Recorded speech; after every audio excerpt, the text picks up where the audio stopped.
Butter beans வச்சு ஒரு சிம்பிளான ரெசிபி எப்படி செய்யலான்னு வாங்க பார்க்கலாம்.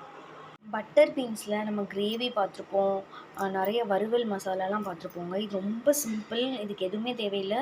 ரொம்பவே கொஞ்சமான இன்க்ரீடியன்ஸ் இருந்தால் போதும். ஒரு பேனில் ஆயில் ஊற்றிக்கோங்க. அதில் வேக வச்ச பட்டர் பீன்ஸ் சேர்த்துக்கோங்க. கொஞ்சம் மஞ்சத்தூள் போட்டுக்கோங்க. 1/2 ஸ்பூன் சிக்கன் பொடி போடுங்க. 1 ஸ்பூன் கரம் மசாலா, 1/2 ஸ்பூன் மிளகுத்தூள் சேர்த்துக்கோங்க. 1 ஸ்பூன் மிளகாத்தூள் சேர்த்துக்கோங்க. 1/2 ஸ்பூன் சோம்பு சேர்த்துக்கோங்க. ஃபஸ்ட்டு இது எல்லாத்தையும் மிக்ஸ் பண்ணிடுங்க. உப்பு நான் பட்டர் பீன்ஸ் வேக வைக்கிறப்பே அதில் சேர்த்துட்டேன். ஸோ உப்பு பார்த்துட்டு சேர்த்துக்கோங்க. இதை மூடி போட்டு ஒரு 1/4 மணி நேரத்துக்கு வேக வச்சு எடுத்துக்கலாம். பாருங்கள், ரொம்பவே சிம்பிளான நம்ம பட்டர் பீன்ஸ் ரெடி ஆயிடுச்சு. இதை நீங்கள் தயிர் சாதம், ரசம் சாதம் அது கூடலாம் சேர்த்து சாப்பிட்லாம். சும்மா ஒயிட் ரைஸ் வச்சு இதவே போட்டு நீங்கள் கூட சாப்பாட்டில் பிசைஞ்சு சாப்பிட்லாம். ரொம்பவே சூப்பராக இருக்குங்க. ரொம்ப சிம்பிள் ரெசிபி.